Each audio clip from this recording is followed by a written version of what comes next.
Selamat pagi. Hari ini kita kembali bertemu di acara Analisis Jurnalis Bali. Hari ini kita bicara mengenai perspektif politik di Bali bersama Gus Hendra, jurnalis politik yang sudah biasa menganalisa perkembangan politik di Bali. Minggu lalu kita sudah bicara mengenai pemilih pemula, di mana kita melihat data yang cukup tinggi dari angka yang didapat dari hasil survei yang telah dilakukan oleh salah satu universitas di Bali. Apa kabarnya Gus hari ini? Baik Pak Dulu, lama ketemu lagi nih. Ada seminggu ya kita. Ada seminggu. Ternyata ngobrol asik juga ini. Hari ini apa yang kita akan bicarakan mengenai mungkin kita coba melihat dari sisi yang lain. Kalau kemarin kita bicara dari sisi anak muda, hari ini kita bicara mengenai target pencapaian di Pilpres 2024. Di satu sisi kita sudah melihat bahwa paslon 3 Ganjar Mahfud sudah mendeklar bahwa Bali diharapkan bisa mencapai suara sekitar 95%. Tapi kalau kita lihat historical sebelumnya hanya bisa mencapai 91%. 9168 dengan kira-kira pencapaian suara PDIP sekitar 54%. 54,36 itu pastinya. Bagaimana Gus melihat dengan target-target yang kalau kita lihat optimistik dari apa yang sudah disampaikan, kemudian strateginya seperti apa untuk bisa mencapai target yang sudah disampaikan seperti itu, dan kita lihat juga dari sisi koalisi yang ada saat ini, kan gue sudah biasa menganalisis semua partai yang ada di Bali, sudah tahu jadi kemampuan dan data-data yang dimiliki. Silakan Gus, mungkin bisa memberikan gambaran dengan target-target yang sebesar itu kira-kira tercapai atau tidak. Oke, makasih Pak Sugeng. Untuk yang pertama kita lihat karena Bali ini kan basisnya PDI Perjuangan ya. Dan itu dari kandangnya merah lah ya. Kandangnya Banteng itu dari tahun 99 bagaimana sejak reformasi ya. Bali ini selalu menjadi kandang banteng dengan perolehan pemilu baik itu pemilihan presiden maupun pemilihan legislatif. Tahun 2019 kita lihat untuk pilpresnya PDI Perjuangan, lebih tepatnya Jokowi Maruf Amin itu 91,68%. Dan kemudian sekarang untuk 2024 itu akan meningkat jauh menjadi 95%. Memang pertanyaan besarnya itu adalah koalisinya kan juga berbeda. Isu-isu yang dipakai juga berbeda. Isu-isunya berbeda. Makanya pertanyaannya sebenarnya apakah target itu tercapai atau tidak? Tapi apakah target itu realistis atau tidak? Sekarang gini, kalau kita setback sedikit, target 95% itu kan target bulan Mei yang dilansir atau diucapkan oleh Pak Koster sebagai Ketua DPD PDI Perjuangan itu pada saat mendaftarkan para bakal caleg ke KPU Provinsi Bali, itu 95%. Bulan Mei itu adalah bulan di mana seorang Presiden Jokowi itu masih dipercaya tidak akan ya cawe-cawe lah kalau istilah beliau kan. Dan prakteknya secara hari ini kan beliau sepertinya sudah berbeda dengan berbeda pandangan dan berbeda tujuan dengan PDI Perjuangan. Itu bulan Mei. Dinamika dari bulan Mei itu kan jauh sekali, ya.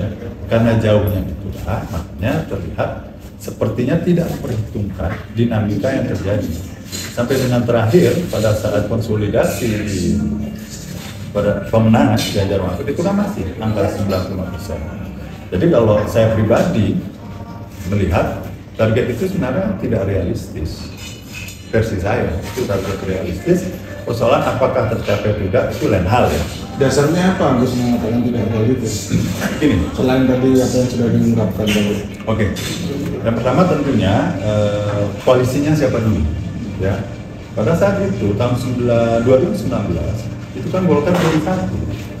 yang dihadapi PDIP itu kan Gerindra dengan koalisinya, Golkar gabung ini, ya kan? Itu pun dengan sudah ada gabungan saja, suara PDIP itu kan cuma 54,36%, ya kan? Berarti masih ada kurang lebih 37 poin sekian. hampir 38% yang memilih Jokowi Maruf Amin, tapi tidak memilih PDI Perjuangan. Itu satu. Yang kedua, isunya pada saat itu kemenangan Jokowi Maruf Amin di Bali, kalau kita bicara elektabilitas hasil survei, itu juga dibantu dengan adanya persoalan wacana dari Pak Sandiaga Uno sebagai cawapresnya Prabowo untuk wisata halal. Wisata halal oleh media kemudian bergeser menjadi wisata syariah. Kalau bicara wisata halal, wisata syariah, dia kan menjadi posisi yang oposisi biner dengan wisata budaya. Pariwisata budaya di Bali itu kan bernapaskan Hindu, bukan Islam. Isu ini kemudian dipakai baik by nature atau secara alamiah atau by design untuk menggerus suara dari Pak Prabowo. Yang ketiga, jangan lupa juga sentimen masyarakat Bali kepada Pak Jokowi, sentimen positif ya, itu tinggi.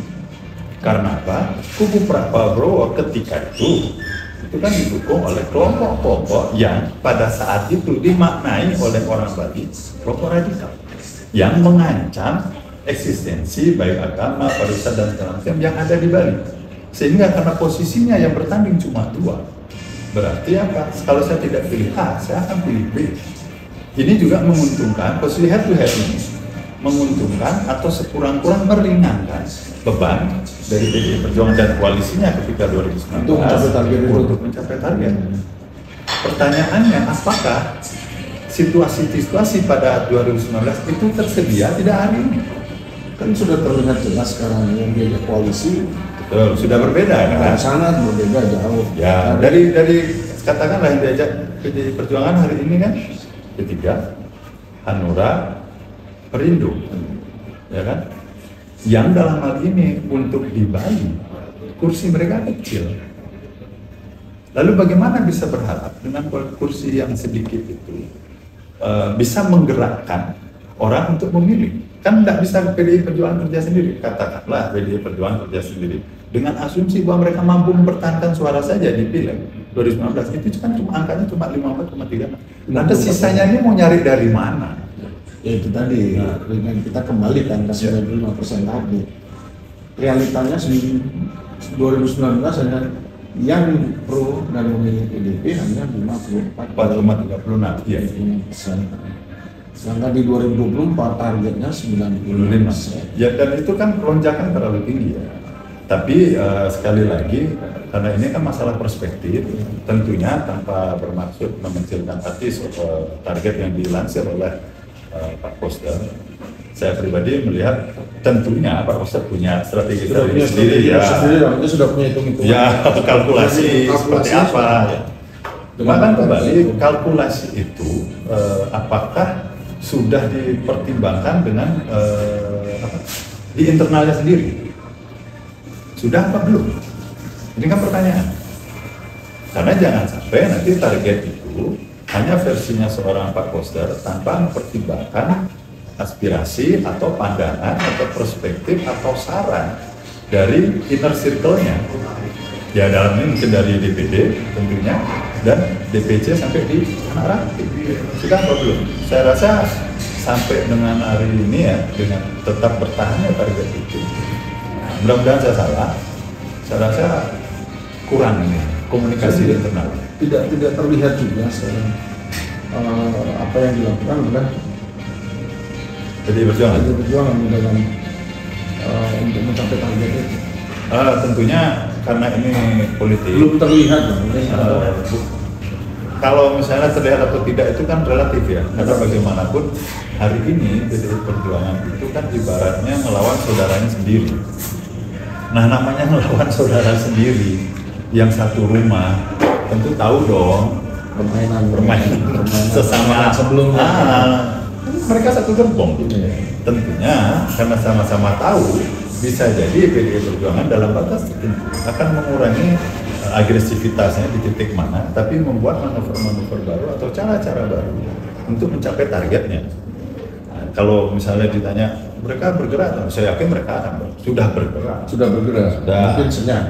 Ya, siapa dari 3 calon ini yang di Bali yang tidak senyap? Semua senyap. Kenapa saya katakan senyap?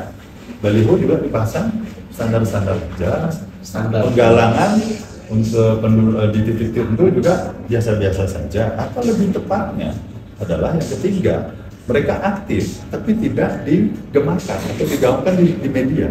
Karena kemarin dengan deklarasinya PKN Ganjar, PKN-nya ini Prabowo Gibran, Ya, kan termasuk meriah juga itu, ya.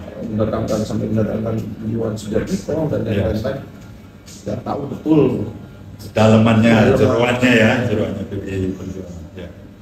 Ya itu kan memang pastilah merupakan salah satu cara atau strategi untuk satu memetakan persoalan atau titik-titik analisis SWOT-nya kan pasti mereka ingin cek juga dong kekuatan mereka di mana, kelemahan mereka di mana. Yang kedua, dengan mendatangkan Budiman Sujatmiko, kalau saya melihat ada pesan yang digaungkan oleh kubu Prabowo Gibran bahwa kami tahu loh jeroanmu. Jadi jangan coba aneh-aneh nih, karena kita tahu nih mainannya kamu kayak apa sebelumnya. Dan yang ketiga tentunya pesan yang ingin disampaikan adalah kalau bagi saya adalah kalau seorang Budiman Sujatmiko yang dalam ini kita termasuk orang ideolog mungkin ya kalau di PDI Perjuangan dari dulu dengan aktivis sebagai mahasiswa, kan juga ingin mengirim pesan bahwa orang yang sangat cerdas seperti Budiman Sujatmiko saja bisa menjatuhkan pilihan kepada pihak lain. Kenapa yang lain tidak? Ini kan bagian dari permainan destroyer juga, cara-cara destroyer. Kalau ibarat perang ini untuk membuat demoralisasi dari siapa yang dilawan dalam ini ya kubunya Ganjar Mahfud. Di satu sisi Gus, kalau kita lihat Buleleng sengaja ini kan menjadi terbanyak pemilih 611 atau 600 sekian. Di satu sisi kemarin kan terjadi ada deklarasi Prabowo Gibran di Sembiran. Dan itu kan rumahnya Pak Koster itu kampung. Kemudian yang deklarasi juga mantan menteri yang tahu betul kondisi di Buleleng. Kemudian di Singaraja Kota juga sudah mulai bergerak mereka. Dan yang diangkat isunya adalah isu bandara. Ya. Kalau kita lihat di media sosial juga banyak yang mengatakan jangan pilih capres yang menolak Bandara Bali Utara. Betul. Menurut dari sisi kacamata terus melihat itu seperti apa dengan dia declare di situ, kemudian dia isu itu dihembuskan, apakah tidak mempengaruhi target yang tadi dicampurkan? Bagi saya, sekecil apapun isu atau seremeh apapun kita melihat hari ini, kita bisa mengatakan dia ternyata besar atau kecil secara post factum atau setelah peristiwanya terjadi. Sama seperti wisata halal yang bergeser menjadi wisata syariah. Pada saat itu kan dilihat remeh-temeh, tetapi di bawah beda loh pemaknaannya. Karena apa? Kalau misalnya saya wawancarai orang ngobrol itu pengaruh bahwa dia merasa terancam. Jadi kalau dalam di kepala kita kan ada sensor amigdala namanya kan. Ya. Sensor amigdala yang selalu membuat kita waspada kalau merasa terancam. Nah, hari ini yang dengan menggunakan isu Bandara Bali Utara itu kan bagian dari strategi komunikasi politik untuk membangkitkan sensor amigdala itu.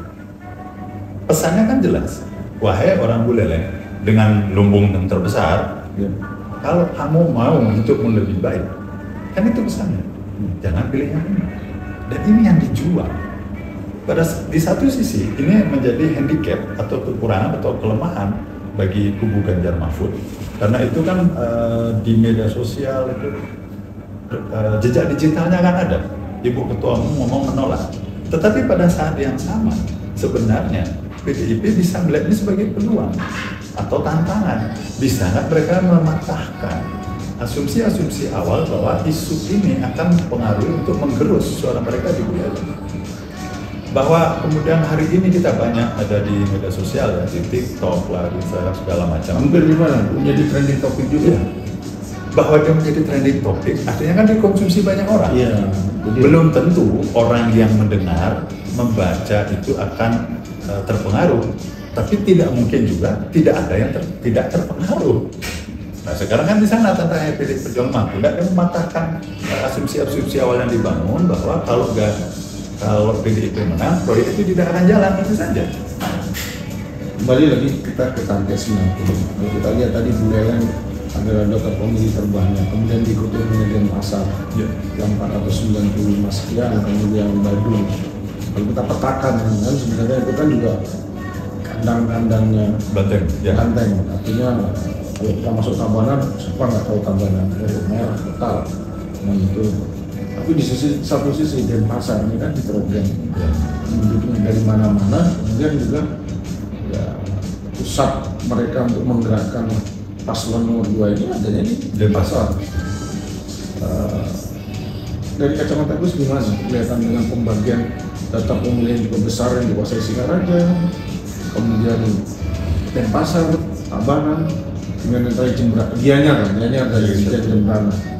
Kan itu kalau kita kan bisa petakan kalau udah 95% mungkin tentunya kalau untuk mencapai yang 95% itu rata-rata masing-masing kabupaten itu ada 90 atau 90 ya. Angkanya average-nya begitu. Nah, tentunya kalau kita lihat angka tadi memang bisa di daerah-daerah yang memang ada basis PDI ya.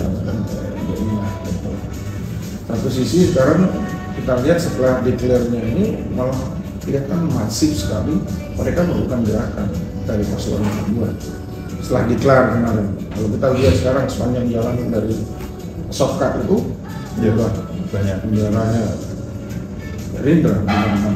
Di satu sisi kan mereka mengambil momen yang baik ini. Kira-kira dia sudah dipakai. Ya kembali lagi ya.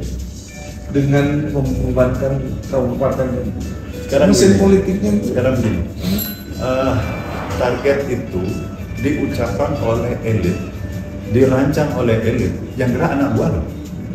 Itu satu ya, kita harus clearkan dulu itu. Sekarang kalau dalam secara praktiknya siapa yang akan bergerak? Kader yang di bawah. Siapa kader di bawah itu? Para calon anggota DPRD. DPRD mana? DPRD kabupaten terutama, yang kedua baru DPRD provinsinya.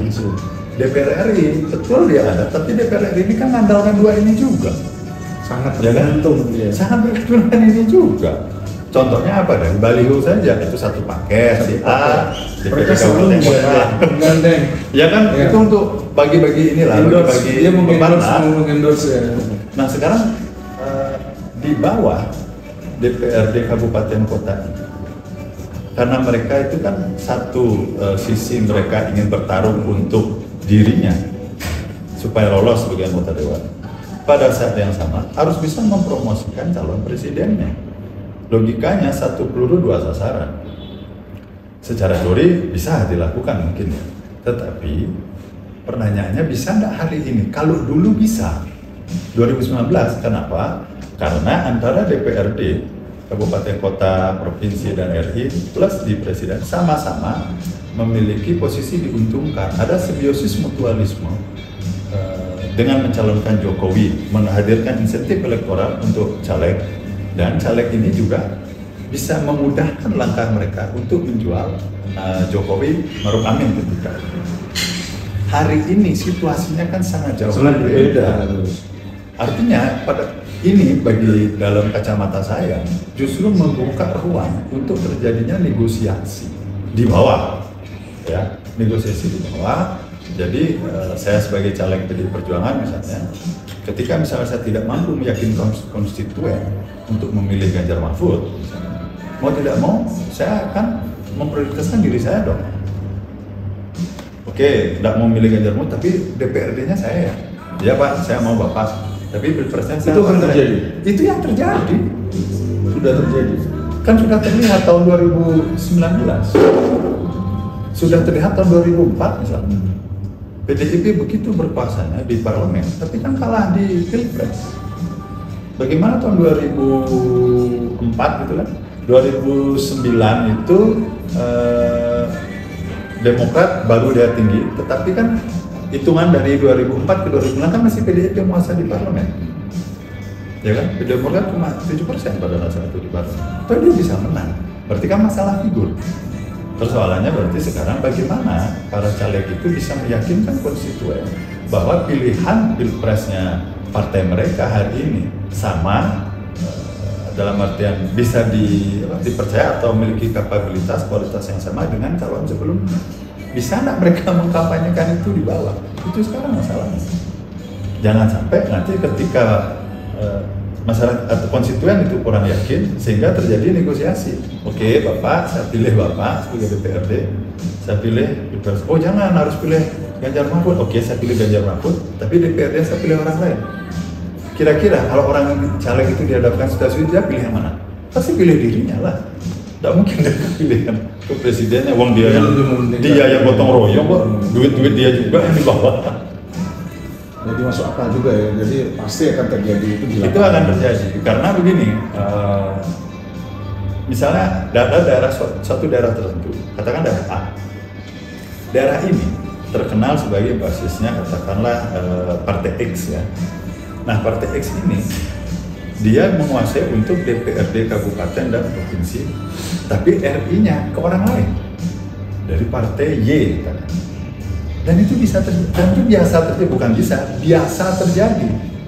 Jika untuk yang pilek saja bisa, apa susahnya untuk pilpres?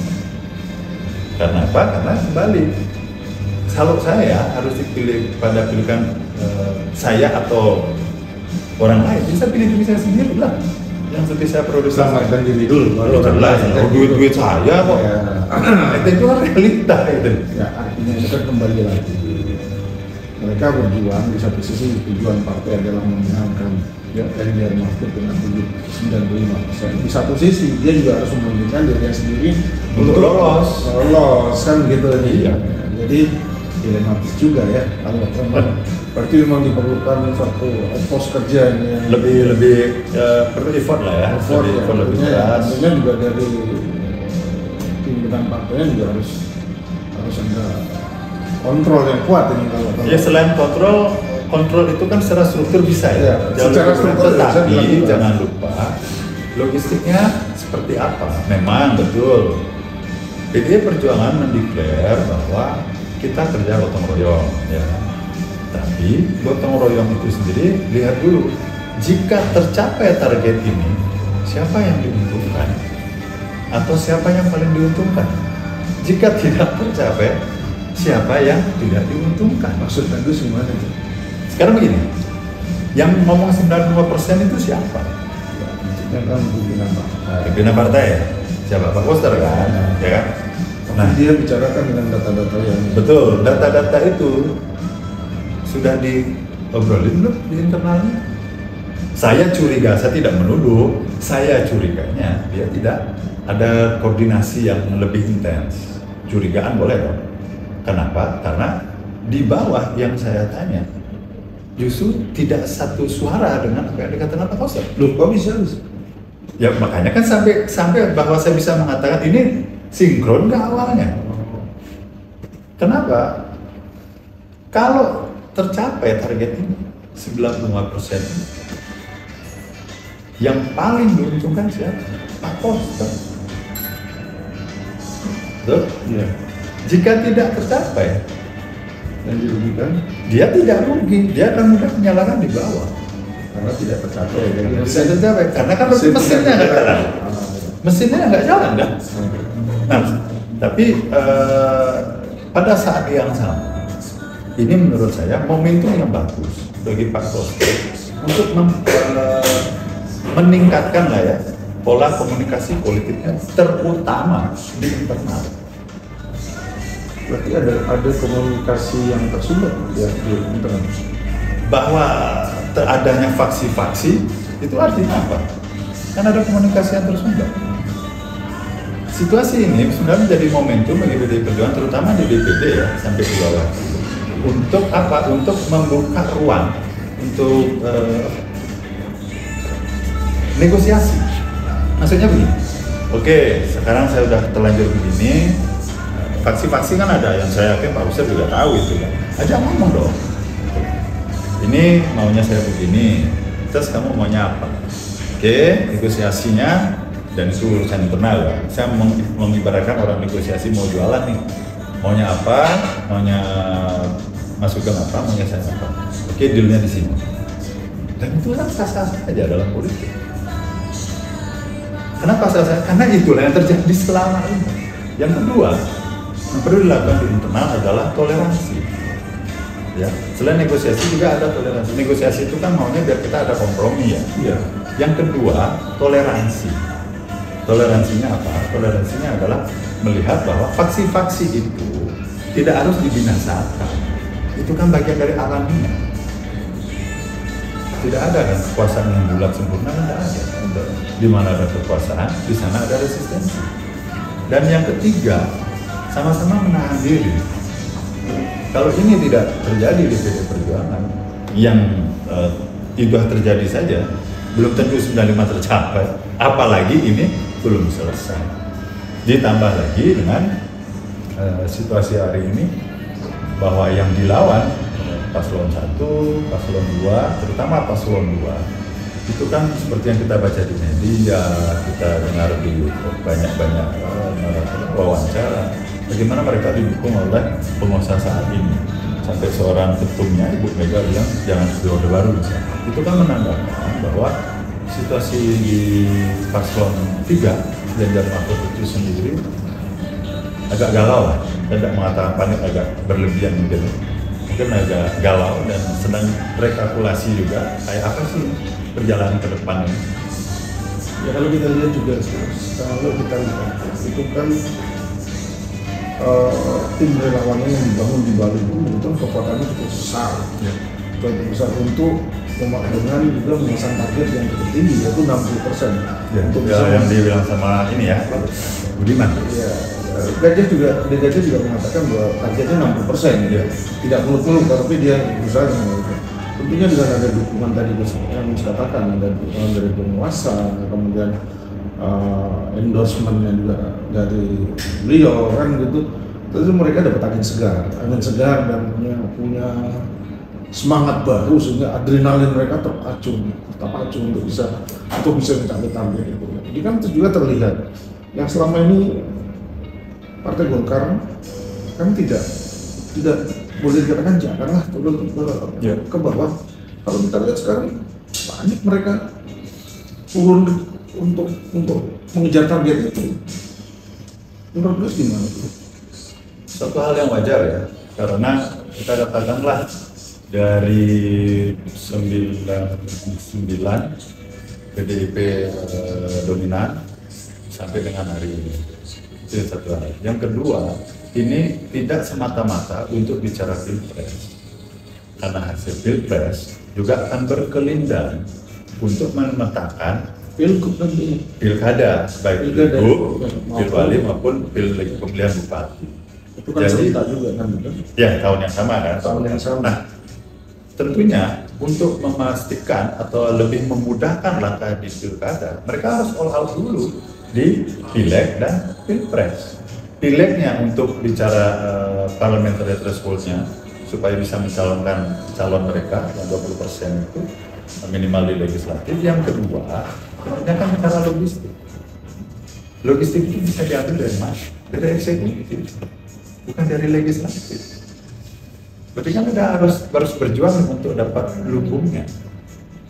Nah, ini yang membuat para partai itu melihat ini sebagai peluang juga untuk mematahkan. Kalau saya melihat di Bali itu bukan hegemoni lagi ya, PDI Perjuangan sudah mendominasi, sudah dalam tahap mendominasi secara politik. Dan itu kan tentunya berkat kerja keras mereka ya, bahwa mendominasi di legislatif. Dia bisa seperti itu karena mereka kerja keras itu harus kita apresiasi. Harus apresiasi. Karena bagaimanapun tidak mungkin dong hanya ngomong kosong saja, pasti mereka katakanlah seperti di COVID ya.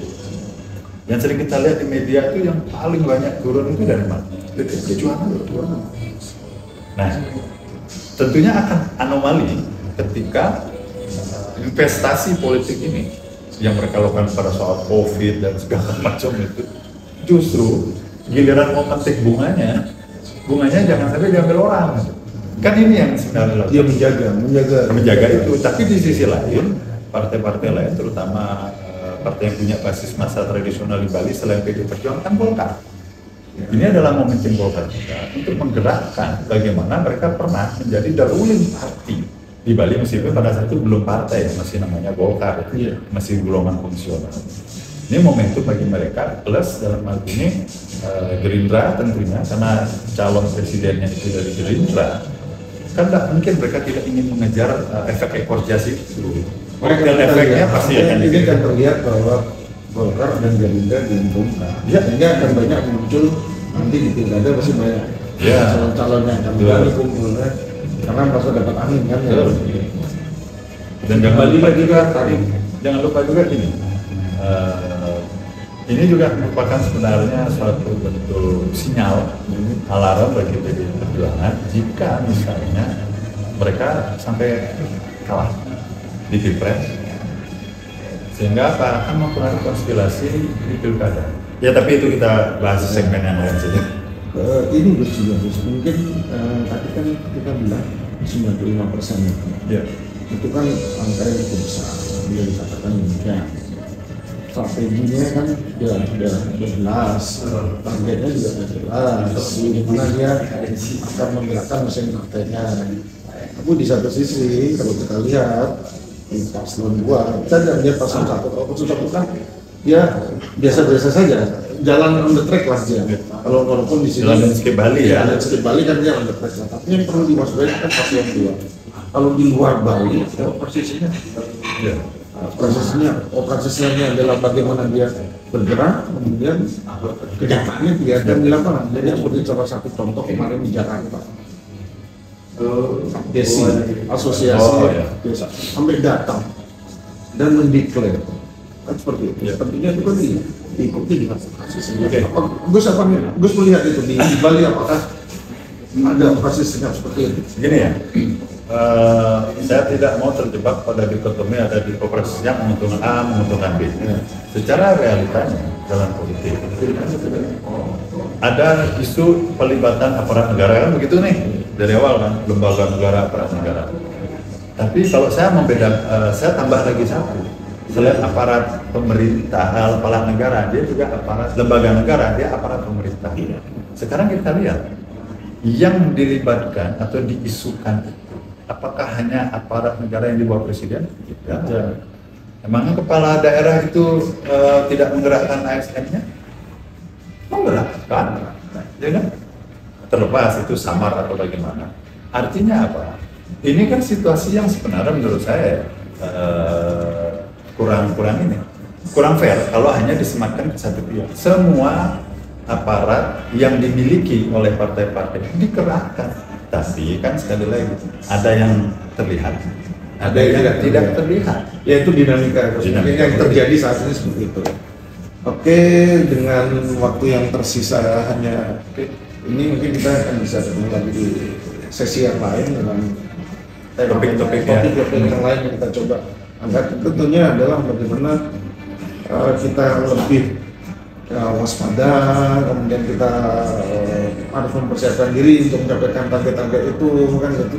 Jadi kan bagian obrolan kita mengedukasi bahwa memang tidak ada jalan untuk kebenaran ada. Tidak ada yang instan, semua by proses. Sehingga untuk mencapai segala sesuatunya ada strategi, targeting dan memposisikannya di mana. Itu selamat siang, terima kasih atas waktunya. Selamat juga.